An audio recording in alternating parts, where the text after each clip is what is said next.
오늘은 마침내 지성소에 들어갑니다. 이란 제목을 정했습니다. 지성소에 들어가는데 어떻게 들어간다고요? 제목에 마침내, 마침내 이 지성소에 오늘 들어가는 이야기인데요. 사실 성막 여행을 4주 동안에 다 하려니까 너무 빠듯하죠. 그래서 뜰에서의 울타리 이야기 하루, 그리고 성소에 들어와서 분향단의 이야기를 중심으로 하루, 그리고 오늘 이제 이 지성소에 들어와서 여러 얘기할 것들이 많은데 그 중에서 이 지성소 안에서 가장 중요한 법궤 이야기를 나누도록 하겠습니다.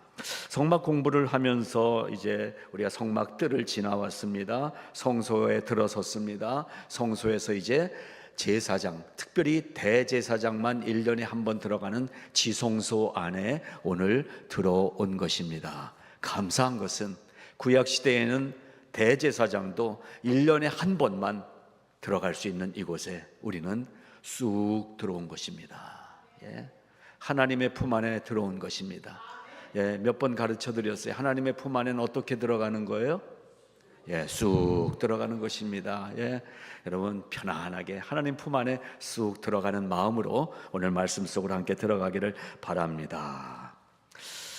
자, 이 성소 지성소 안에는 언약궤가 있습니다. 그래서 이 언약궤, 법궤라고 하는 이 법궤의 이야기를 통해서 오늘은 조금 간단하게 정리를 좀 해드리도록 하겠습니다. 자, 그러면 법궤라는 이야기를 교회에서 이렇게 듣는데 법궤가 어떻게 생겼지? 법궤가 무엇이? 차례차례 간단하게 설명드릴 때 이해가 되실 줄로 믿습니다. 우선 법궤, 궤라는 것은 어른들은 아실 거예요. 옛날 쌀궤, 돈궤. 그래서 이 상자를 궤라고 했죠. 박스예요, 박스. 그래서 이 조각목으로 이 밑에 상자를 만듭니다. 이 상자를 만들고 그 위에 덮개를, 뚜껑을 만들어 놓은 거예요. 그래서 이걸 가리켜서 법궤라고 부르는 것입니다. 자, 그런데 성경은 이 상자와 덮개를 따로 분리해서 상자 속에 뭐가 있는지를 얘기해 주시지만은 이 덮개가, 이곳이 우리가 지성소 안에 들어와서 이 성막 여행의 최종 마지막 도착지가 어디냐면 이 궤의 덮개예요. 덮개. 그래서 이것을 차례대로 말씀을 드릴 텐데요. 일단 조각목이라는, 말씀드린 대로 아카시아 나무라고 우리가 이해를 하면 되는데, 조각목으로 하나님이 이 법궤를 만들려고 그랬어요. 조각목은 아카시아 나무를 우리가 봐서 알지만 똑바로 자라는 나무가 아니에요. 이 목재료로 쓸 수 있는 나무로는 너무나 부적합한 나무예요. 보잘것이 없어요. 그리고 별로 이용 가치가 없는 이 나무인데 그 나무로 궤를 만들라, 법궤를 만들라. 무엇입니까? 금방 적용이 되죠. 우리가 하나님을 믿게 됐는데 잘생겨서 믿는 사람 몇 사람 안 돼요. 다 은혜로 믿잖아요, 우리가. 그렇죠? 성격은 또 어때요? 성격도 이 성격 갖고는 하나님 은혜 받기 쉽지 않은데, 그럼 우리가 하나님의 은혜를 받게 돼요. 뭐 공부를 많이 했어요? 퍼머넌트 헤드 데미지 뭐든 이 PhD들과, 그리고 뭐 공부 좀 안 되는 사람 공부해서 예수 믿게 된 거예요? 아니에요. 오직 하나님의 은혜로. 이 가시나무, 쭈글쭈글한 나무, 삐뚤어진 이 나무가 하나님의 법궤로 사용될 수 있는 것은 오직 하나님의 은혜인 거예요. 바로 그런 의미가 이 궤 속에 있습니다. 그런데 하나님은 그런 우리를 부르셔서 이 궤를 만드는데 나무로 만든 어쨌든 이렇게 그 상자를 만들었는데 이것을 변장시키십니다. 금으로 둘러싸게 하십니다. 연약하고 보잘것없는 나인데 우리를 둘러싸 주신다는 거예요. 금은 예수 그리스도를 상징하기도 하고, 이 기독교 믿음에서 금은 바로 믿음을 얘기하는 거예요. 그래서 정금 같은 믿음이라고 얘기하잖아요. 그러니까 우리가 하나님 안에 들어와서 이 박스가 되는 거예요. 하나님의 것들을 담을 수 있는 박스가 되는, 하나님의 말씀이 담기는 이 박스가 되는데 여기에 금을 입혀줬어요. 이 금은 믿음인 것입니다. 우리는 믿음으로 하나님의 말씀을 받는 거예요. 믿음으로 받는 것입니다. 바로 그러한 의미를 생각하시기 바랍니다. 이제 여기에 이 위에 뚜껑을 만드는데 뚜껑이 좀 묘하게 생겼어요. 그냥 딱 덮어버리고 끝나는 게 아니라 순금 덩어리로 만들어야 돼요. 하나님이 순금으로 만들려고 그랬어요. 그리고 잘라진 것을 내서 나중에 금을 붙여서 만드는 게 아니라 한 덩어리예요. 그냥 한 덩어리 금을 가지고 이 덮개를 만들고 거기에 조각을 하듯이 이 그룹 여기서 그룹 하니까 어떤 모임 이런 걸 그룹 한 그룹 두 그룹이 아니라 천사를 뜻합니다. 천사 모양의 두 모양을 만들어서 이 양쪽으로 이렇게 세운 거예요. 이 모양까지도 하나님이 다 지시해 주셨습니다. 고개를 들지 않아요. 이 모양이 서로를 향하게 하고 그리고 고개를 숙여요. 그러니까 두 사람이 서로 이러고 있는 거예요. 이렇게 하나님을 쳐다보지 않고 서로를 마주하면서 밑에를 내다보는 그러한 형상의 장소, 그것을 덮개 위에 이 형상을 만들라 그랬어요. 그래서 이것이 한 덩어리의 금이 아름답게 만들어져서 이 덮개가 된 것입니다. 그래서 이것을 합해져서 속죄소라고 얘기를 해요. 속죄소. 그러니까 소자가 들어가니까 여기가 속죄 장소 이렇게 하는데 이 장소를 의미하는 게 아니라 덮개라는 뜻입니다. 그래서 이 atonement cover라고 영어 성경에서는 얘기를 해요. 속죄, 나를 어떻게 대신해서 덮어주는, 내 죄를 덮어주는 장소, 이러한 이 의미를 갖고 있습니다. 그래서 이 덮개만 따로 떼어서 하나님은 말씀하십니다. 이 박스도 중요하지만 더 중요한 것은 이 박스에는 십계명 돌판이 담겨 있어요. 말씀이 담겨 있기 때문에 이 박스도 너무 중요합니다. 그런데 더 귀하고 중요한 것은 덮개, 속죄소라는 것은 하나님이 임재하시고 하나님이 그곳에 임재하셔서 우리에게 말씀하시는 장소가 속죄소인 것입니다. 그래서 이 속죄소만을 따로 하나님이 말씀하시면서 내가 여기서 너희에게 말하리라 하셨던 것입니다. 그래서 오늘 우리는 이 말씀을 보면서 우리가 박스, 이 금덩어리 예수님의 보호 안에 있는 박스에 우리 안에는 하나님의 말씀으로 채운 삶을 살아야 된다는 것을 가르쳐주고 있다는 교훈을 처음에 봤습니다. 그래서 우리는 뭘로 둘러싸인 것입니까? 세상의 금덩어리가 아니라 금보다 더 귀한 믿음으로 우리의 삶이 덮어져야 되는 것입니다. 그래서 믿음으로 아니하고는 우리가 할 수 있는 일이 없는 거예요. 믿음으로 아니하고는 하나님을 기쁘시게 할 수가 없는 거예요. 그러니까 믿어야 되는 거예요. 하나님이 주신 은혜의 믿음을 가지고 하나님을 믿는 것입니다. 그 믿음을 상징하고 있습니다. 그리고 그 위에 이 속죄소의 자리를 하나님이 오늘 본문에서 말씀하셨어요. 22절, 거기서 내가 너와 만나고, 거기서 내가 너와 만나고. 여러분, 하나님을 만나려면 이 속죄소 앞으로 나오는 것입니다. 하나님이 거기서 우리에게 말씀해 주시고 우리를 만나 주시겠다는 것입니다. There, 그 장소, 이 그룹이 이렇게 서로 바라보며 엎드려 있는 이곳, 이 법궤 위에 이 장소에 I will meet you, 내가 너를 만나리라. 그래서 저는 옛날에 이 미국 가스펠송이 있는데요, 너무 신나고 좋은 찬양이 있어요. I will meet you in the morning. 아침마다 내가 주를 만나리. 아침마다 내가 주를 만나리. 여러분, 그런 감격이, 감사가 있으십니까? 오늘 아침에 어떠셨어요? 오늘 아침 눈을 떴는데 어떠셨어요? 오늘 아침 눈을 떴어요. 하나님, 내가 오늘 주님을 만나요. 내가 오늘 교회 가서 주님을 만나요. 내가 오늘 하루도 주님과 동행하기를 원해요. I will meet you in the morning. 이런 아침들이 우리에게 날마다 임하시기를 주님의 이름으로 축복합니다.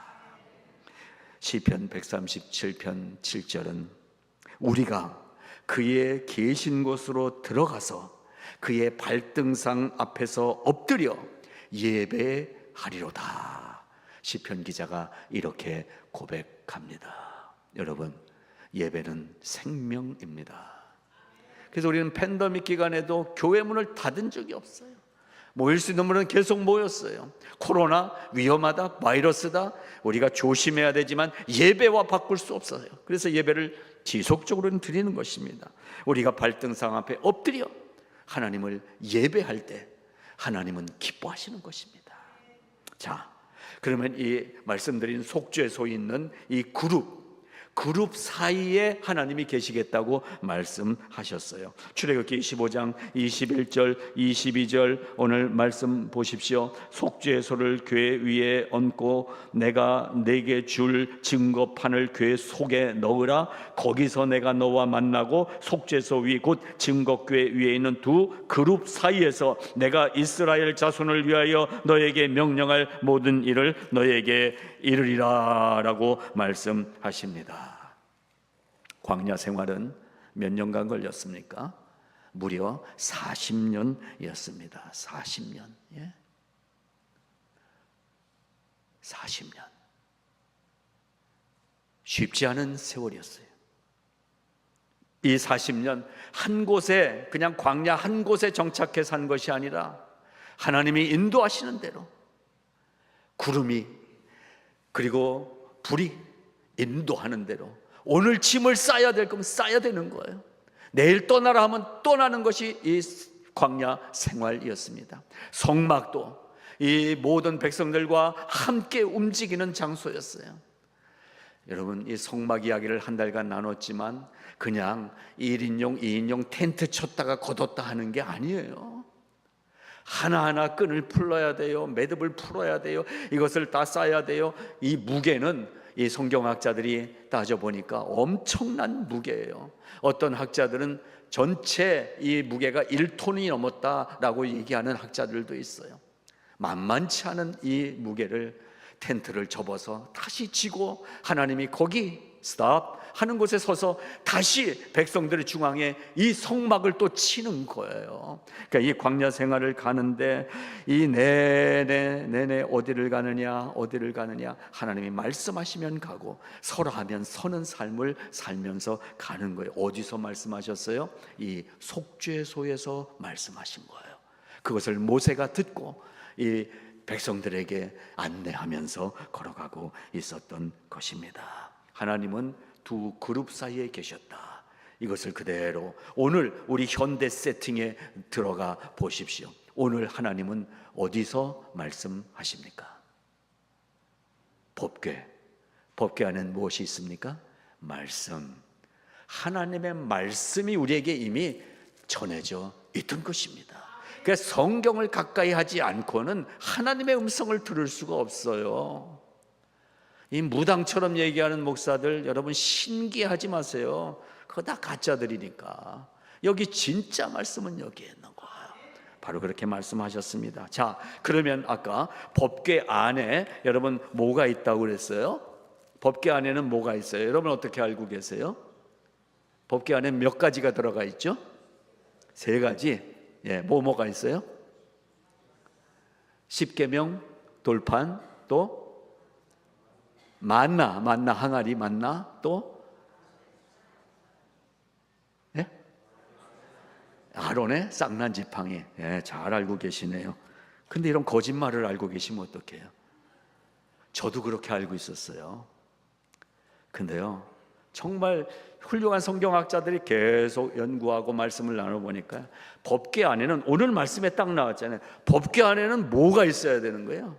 십자가 두 돌판, 내가 너에게 줄 돌판, 첫 번째 갖고 나왔다가 네가 분노해서 화나서 깨뜨린 거 말고 새로 줄 이 십계명 돌판이 거기 들어가는 거예요. 이거 외에는 이 박스 안에 들어갈 수가 없어요. 법궤 안에는 여러분 분명히 아시기 바랍니다. 아론의 쌍난 지팡이, 또 만나 항아리 아니에요. 그거는 히브리 전승에 의해서, 탈무드에서, 또 히브리서에서 이렇게 기록한 내용들 때문에 혼동이 생긴 거예요. 법궤 안에는 오직 말씀, 십계명 돌판만 들어가 있다는 사실을 기억하시기 바랍니다. 열왕기상 8장 9절에 분명하게 말씀합니다. 그 궤 안에는 두 돌판 외에 아무것도 없으니, 확실하게 말씀하셨어요. 그러면 왜 이렇게 이 안에 만나도 있다고 그러고, 그리고 이 그 다른 것들이 이렇게 돌판도 있고 왜 들어가 있다고 배웠을까? 저도 주일학교 때 그렇게 배웠고요, 중고등학교 때도 그렇게 배웠고요, 청년부 때도 그렇게 배웠고요, 집사되고도 그렇게 알았고요. 또 가끔 부흥사 목사님이 오셔서 이 복귀 안에 뭐가 들었습니까 하면 아주 손 들고 얘기할 정도로 이런 거 들었습니다라고 얘기를 했었어요. 근데 말씀을 보니까 법궤 안에는 오직 말씀만. 그러면 이건 무엇이냐? 간단히 말씀드립니다. 십계명 돌파는 출애굽기 25장 16절에 법궤 안에 있다고 성경이 말씀해요. 아론의 쌍난 지팡이는 민수기 17장 17절에 법궤 앞에 있다고 기록이 되어 있어요. 그리고 만나 항아리도 출애굽기 16장 33절에 법궤 앞에 있다고 그랬어요. 그리고 이 율법서도 거기에 같이 있다고 그랬어요. 즉 민수기 말씀 비롯한 이 율법서, 이것을 신명기 말씀을 비롯한 이 율법서도 법궤 곁에 있다라고 신명기 31장에 기록이 되어 있어요. 여러분, 이러한 오류가 성경에 나타나는데 그럼 성경이 이거 믿을 수가 없지 않느냐? 여러분, 아닙니다. 성경은 정확합니다. 여러 세팅들을 우리가 쭉 역사를 보게 되면 알아요. 이 성막 안에 누가 들어가는 거죠? 성소 안에 제사장들만 들어가고요, 이 지성소 안에는 대제사장만 들어갔어요. 거룩한 제사장들만 들어갔을까요? 아니에요. 엘리 제사장의 아들들 보세요. 이 날도둑놈 같은 놈들이 제사장이었어요. 그러니까 이 성막이 진행돼 나갈 동안에도 제사장이 뭐 정결하고 순결한 제사장들만 있었던 게 아니라 혼란스러운 시대들이 있었어요. 그래서 이 광야 생활을 지난 후에도 성전 안에 들어가서도 별별 짓을 다 하는 제사장들이 이 교회 안에 있는 거예요. 지금처럼 그때도. 그러니까 그냥 옮겨가야 되는데, 자 내일 아침 출발이야. 그러니까 들어가서 막 갔다가 넣는 놈들이, 놈이라고 그래도 되나? 제사장 놈들이 계셨던 거예요. 이런 역사 속에서 성경의 기록들이 그런 기록들을 좀 남겼는데, 정확한 기록들은 분명히 이 신명기에서, 민수기에서, 출애굽기에서 근처에 있었던 건 맞아요. 법궤 앞에 쌍난 지팡이를 둔 거 맞아요. 여러분, 지팡이 생각해보세요. 지팡이가 적어도 되려면은 이 정도 돼야 되잖아요. 법궤 안에 이게 들어갈 사이즈보다 길어요. 상식적으로 해봐도. 법궤는 이게 1m 20 길이가, 그러니까는 상식적으로 생각해도 아닌데, 그래서 이 성경은 오류가 아니라 이러한 숨겨진 역사 이야기가 성경 속에 담겨 있는 것을 우리가 잘 해석을 못해서 그렇게 알고 있었던 것들이 성경에 여러 개가 있습니다. 여러분, 성경을 우리의 지식으로 얼마나 이해할 수 있어요? 창세기부터 성경은 진행이 안 돼요, 읽으려니까. 지난 시간에도 말씀드렸지만, 여러분, 이 세상에 인간은 모두 몇 명이었어요? 처음에 아담 한 명이었다가 하나 추가해서 2명, 아담과 하와. 여기서 이렇게 짠짠해가지고서는 아들 둘 낳았어요. 누구 낳았어요? 가인과 아벨을 낳았어요. 이 세상의 모든 인간 모두 몇 명? 더하기 잘 안 되시나? 4명이죠. 4명. 자, 그런데 이 자식놈들이 이게 어디서 그런 성격을 배웠는지 이 큰아들이 동생을 확 죽여버렸잖아요. 돌로 쳐가지고. 그럼 4 빼기 1, 한 명 죽었어요. 4 빼기 1은 몇 명? 3명. 그러니까는 이 부모님이 화가 났어요. 그리고 이 아들을 쫓아내버렸어요. 그러니까 여기에 남아있는 사람은 처음대로 아담과 하와 2명, 쫓겨난 가인은 저쪽 어디로 갔어요. 근데 성경이 이렇게 기록해놨어요. 저기 쫓겨난 곳에서 이 가인을 죽이는 자는 내가 그를 7배나 더 심하게 괴롭히리라. 하나님 말씀해요. 아니, 이 세상 전 인구의 4명 가운데 1명 죽고 2명 부모는 여기 남았고 혼자 저쪽으로 쫓겨갔는데 거기 또 사람이 있다고요? 여러분, 이딴 성경을 믿으세요? 이게 성경이래요. 여러분, 우리의 아는 지식 갖고 더하기 빼기 뭐 탄젠트 뭐 코사인 이런 수학적 지식 갖고 풀어지는 게 성경이 아니에요. 성경은 진리인 거예요. 여러분, 그에 대한 모든 변증들을 성경 자체가 하고 있습니다. 무엇을 요구하시는 거예요? 금으로 둘러싸인 법궤처럼 우리가 믿음으로 둘러싸인 성도, 강력한 성도가 되기를 하나님은 오늘도 원하고 계시는 것입니다. 이런가 저런가 흔들리지 않아야 되는 것입니다. 여러분, 그래서 더 많은 설명은 성경 공부 시간에 더 해드리기로 하고, 십계명 돌판 밖에는 법궤 속에 다른 것이 들어갈 수가 없었다라는 것입니다. 이 아론의 쌍난 지팡이, 또 만나 항아리는 법궤 옆에 곁에 두는 거였어요. 우리의 신앙이 그대로 확인되지요. 여러분, 우리의 신앙은 법궤 안에 있는 이 오직 하나님의 말씀만으로 살아가는 것입니다. 예. 가끔 기적을 만나요. 만나가 아침마다 먹을 게 생겨요. 여러분, 이러한 기적은 법궤 곁에 있는 것입니다. 우리 기독교 신앙의 핵심은 말씀인 거예요. 저기 어디 기도원 가서 불 받아라 해갖고 그날 어떻게 해갖고서는 무슨 현상이 나타났다? 현상은, 기적은 그냥 법궤 옆에 있는 거예요. 말씀인 것입니다. 말씀. 오늘 법궤의 말씀은 그것을 우리에게 가르쳐주고 있습니다. 그러니까 우리의 삶의 유일한 기준은 오직 하나님의 말씀밖에는 없다라는 사실을 기억하시기 바랍니다. 자, 이 법궤를 운반하는 이야기도 우리가 이해를 해야 됩니다. 법궤를 운반할 때 성경에 따라서 네 명이 떠매고 운반하라고 하나님 말씀하신 부분이 있고, 어디 보니까 8명이 또 해야 되는 것도 있어요. 여러분, 정확하진 않지만, 그러나 이 법궤는 수레에 실어서 끌고 가거나 아니면 어디에 태워서 가거나 아니에요. 하나님은 분명하게 법궤는 인간인 우리가 지고 가야 되는 거예요. 그 광야길을 다음 장소까지 갈 때에 이것을 다 싸가지고 간단히 이렇게 들고 가는 게 아니에요. 금덩어리예요. 그래서 이것도 무게에 대해서도 성경학자들이 많이 연구했는데 가장 합리적인 해석은 한 120kg 정도 될 거다라는 거 맞는 것 같아요. 순금덩어리에 나무에다가 이거 하고 또 안에 두 돌판 들어가 있고, 그래서 한 120kg 정도로 합니다. 이것을 밑에다가 궤를 내갖고서는 4사람이 아니면 8사람이 메고 가는 거예요. 그렇게 가는데 여러분, 법궤를 옮길 때마다 어떻게 해야 되는 거예요? 수고가 필요한 거예요. 하나님의 말씀이 움직일 때는 성도의 수고를 요구하십니다.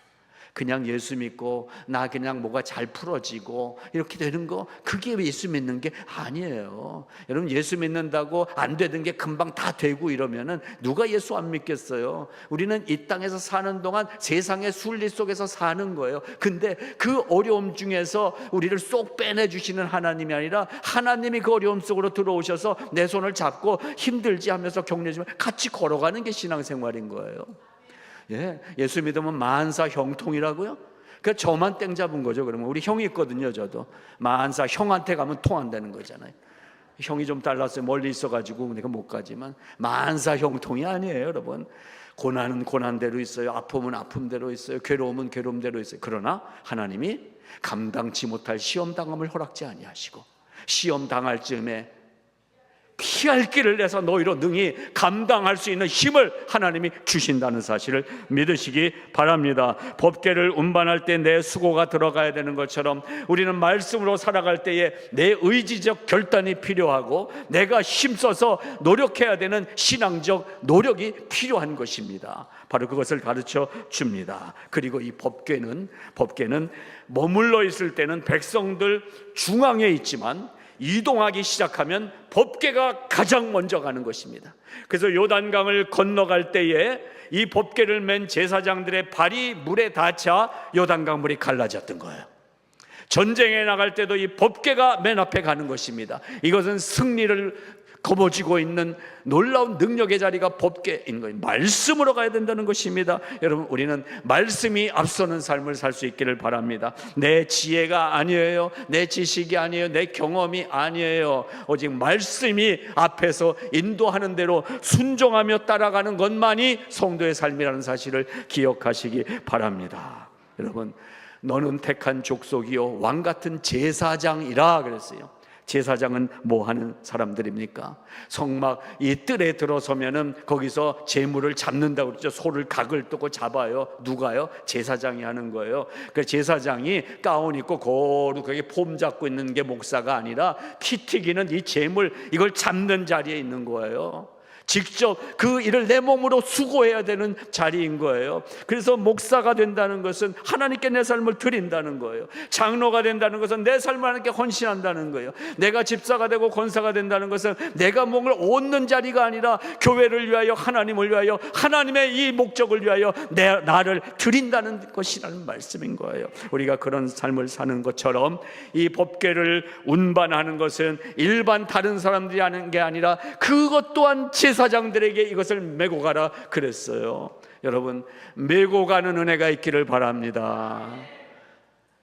성도들의 무거운 짐을 내가 메고 가는 지혜가 있기를 바랍니다. 헌신이 있기를 바랍니다. 어제도 낮에 막 더웠어요. 뜨거운데 우리 두 사람이 열심히 저기 땅을 파고 막 장비 빌려와서 이 벽돌을 다 잘라내고 그리고 여기 이렇게 뭘 만들었어요. 헌신입니다. 우리 몸이 불편한 분들이 이렇게 계단 올라가시기 어른들이 힘들고 또 이렇게 휠체어를 타는 분들이 있는데 우리 구조가 이게 오래된 건물이어서 이 본당에서 친교실 바로 우리는 그냥 가면 되는데 계단이 있잖아요. 그래서 저 문 밖으로 나가서 길로 해서 저쪽 문으로 해서 들어와서 이렇게 가야 되니까 이게 늘 마음에 걸렸어요. 그러다가 제대로 좀 만들면 더 좋았겠는데 빨리 하여튼 간이식이라도 만들어야 되겠다 해서 어제 그 작업을 한 거예요. 여기 화단 있는 부분 벽을 잘라내고 거기에 판을 슬라이드 판을 깔아서 이제 그냥 요 현관에서 이렇게 내려가서 그 슬라이드 올라가서 친교실로 들어갈 수 있게 아주 작은 거지만 그러나 이거 하나를 만들기 위해서 하루 낮에 그 뜨거운 시간에 이 장로님이 파내고 까내고 거기에다가 길을 갈 수 있게 만든 거예요. 곳곳에서 우리는 그러한 수고를 하며 교회를 섬기고 있는 것을 저는 볼 때마다 하나님께 너무나 감사한 거예요. 오죽하면 세상 사람들이 니네 천국 가면 서로 얼굴 없어서 어떻게 알아보겠니 그러더라고요. 왜 얼굴이 없어 했더니 이 예수쟁이들이 입만 동동 떠가지고 다닌다더라 그러는 거예요. 천국에는 우리 입만 돌아다니는데 여러분 부끄러운 지적 아닙니까? 여러분 우리 입은 닫고 몸이 움직이는 교회 섬김이 아름답습니다. 말씀을 맺습니다. 마지막으로 이 성막은 하나님의 창조 이야기와 성막 이야기가 함께 교회를 같이 합니다. 하나님이 창조하시듯이 우리가 성막을 짓는 것, 이 이스라엘 백성들이 성막을 짓는 것은 하나님의 창조 행위였습니다. 창세기에서는 하나님이 직접 말씀으로 천지를 창조하셨지만 이 이스라엘 백성들에게는 당신이 만드신 인간과 합동으로 이 일을 하고 싶으신 하나님의 간절함으로 너희가 내가 얘기해 준 대로 이 성막을 지으라. 하나님이 만드신 창조인 것입니다. 이 성전은, 이 교회는, 그리고 성전인 우리는 하나님의 창조인 것입니다. 태초에 천지를 만드신 하나님께서 오늘 우리를 만드셨고 이 교회를 만들어 주신 것입니다. 그러니까 이 교회는 하나님의 교회일 수밖에 없는 거예요. 그 안에서 살아가는 우리는 하나님의 아름다운 걸작품으로 하나님의 동행자로 감히 살아가고 있다는 사실인 것입니다. 그러니까 하나님이 나를 창조하셨다. 엄청난 은혜인 것입니다. 그리고 하나님의 명령 따라서 잘 지어졌는데 이 명령을 못 들으니까 내 성격이 있는 거예요. 아직 내 성질이 있는 거예요. 어떤 분은 성깔이 있는 거예요. 그러고 살아가는 거예요. 그렇습니다. 우리는 하나님의 명령 따라서 내 마음과 생각을 다듬어 가야 된다라는 것입니다. 규모와 외양면에서 파라오의 궁전과 이 성막은 비교할 수 없을 정도로 초라했어요. 여러분 우리가 세상에 나가서 서보지만 직장 다녀도 겨우 부장도 못 해보고 잘리는 이 신세, 어디 가도 뭐 대접 못 받는 신세, 어디 가도 내 자리 하나 없는 그러한 삶. 그러다가 이 이민을 와서 여기 사는데 여기선 더 심해요. 예. 이 뭐 스페니시 하는 히스패닉 애들도 우리를 뭐 영어 못한다고 무시하고, 또 까만 애들도 지네처럼 까맣지 않다고 무시하고 막 그러잖아요. 그런 이민 생활을 살아가는 거예요. 외모는 초라해요. 어디 내놓을 게 없어요. 그러나 예수를 만난 우리는 어떤 사람이 된 것입니까? 금으로 옷을 입혀주시고, 성막처럼 초라하지만 만군의 주, 전능하신 주 하나님이 파라오의 궁전에 계시지 아니하고 초라한 성막 안에 계시다는 사실. 초막이나 궁궐이나 그 어디나 하늘나라. 할렐루야, 할렐루야. 이 고백을 하는 것입니다. 나중에 우리가 가서 만나게 될 하늘에 있는 그 영원한 하늘나라, 그것이 바로 우리가 사는 이 교회인 것입니다. 우리 성도의 삶인 것입니다. 성막 여행의 마지막 교훈을 이렇게 정리해서 말씀드립니다. 하나님은 우리의 영광을, 하나님의 영광을 드러내기에 자그마한 성막으로도 충분했다. 하나님 앞에 사이즈는 필요 없습니다. 부피는 필요 없습니다.